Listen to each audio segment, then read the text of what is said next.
हम इस वीडियो में समझने वाले हैं कि जो पाए है, पाए एक फैसिनेटिंग और टर्मिनेटिंग नॉन टर्मिनेटिंग नंबर है। तो पाए है वो 22/7 के बराबर क्यों नहीं होता। तो आज हम इसके दो रीजन देखने वाले हैं कि जो पाए है वो 22/7 के नियरली इक्वल टू है पर नॉट इक्वल है। वो क्यों, वो आज हम समझेंगे। तो दो रीजन, एक तो थ्योरेटिकल रीजन है और एक है प्रैक्टिकल रीजन। तो सबसे पहले हम समझ लेते हैं थ्योरेटिकल रीजन क्या है। तो सबसे पहले मैथमेटिक्स का एक रूल है कि जो रैशनल नंबर है वो इर्रेशनल नंबर के इक्वल नहीं होता है। तो उस रूल को बोलते हैं हम rational number is not equal to irrational number.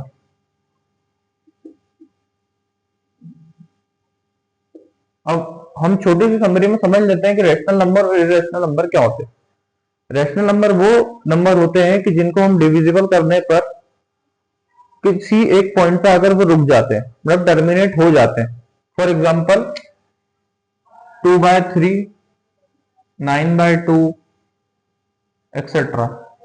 ये नंबर क्या है कि ये इजीली डिविजिबल है। जैसे 9/2 4.5, इसका फिक्स आंसर 4.5 के बाद ये आगे नहीं जाएगा।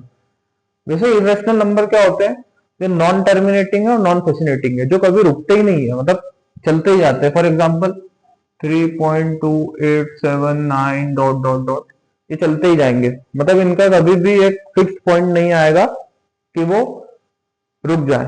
और जैसे √2 है, √3 है, ये भी क्या है, एक इरेशनल नंबर है। तो इरेशनल नंबर और रेशनल नंबर के बीच आपको अंतर समझना आ गया होगा। रेशनल नंबर जो एक पॉइंट पे आकर रुक जाए, जो कि इजीली डिविजिबल है, और इरेशनल नंबर जो नॉन टर्मिनेटिंग है और नॉन फैसिनेटिंग, मतलब जो चलते ही जाते हैं। For example √2, √3। अब हम समझते हैं इन दोनों में इसका रूल कैसे बैठता है कि rational number not equal to irrational number. इससे हम ये प्रूव कर देंगे पाई नॉट इक्वल टू 22/7 है। सबसे पहली बात, पाई में जो 22/7 है वो एक रेशनल नंबर है। 22/7 रेशनल नंबर है, और जो हमारा पाई है वो इरेशनल नंबर है।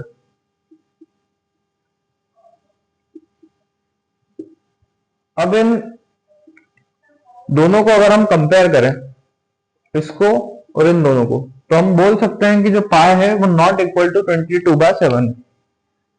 पाई जो है नॉट इक्वल टू 22/7 है। हम यहां से इसे प्रूफ कर सकते हैं। अब ये तो हो गया थ्योरेटिकली। अब हम समझते हैं कि प्रैक्टिकली ये कैसे एप्लीकेबल है। तो अब हम समझ लेते हैं कि practically how it is possible कि इरेशनल नंबर, मतलब जो पाई है वो नॉट इक्वल टू 22/7 कैसे है। तो हम समझते हैं प्रैक्टिकली।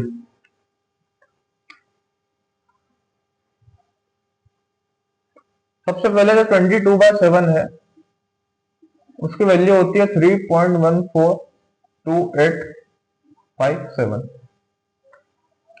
अब 22/7 जो है 3.142857 है, यहाँ पे आके ये टर्मिनेट हो गई, मतलब यहाँ पे आके ये रुक चुकी है। इसके आगे ये इसकी वैल्यू नहीं लगेगी। चाहे तो आप कैलकुलेटर से भी करके देख सकते हैं। 22/7 है 3.142857। अब ये वैल्यू यहाँ पे फिक्स है।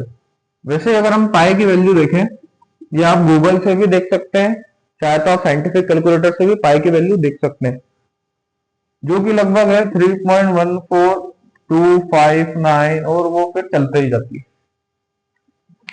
मतलब आज हम ऐसे युग में हैं कि सुपर कंप्यूटर भी आ चुका है, और सुपर कंप्यूटर भी पाई की वैल्यू ट्रिलियंस तक बता पाया है।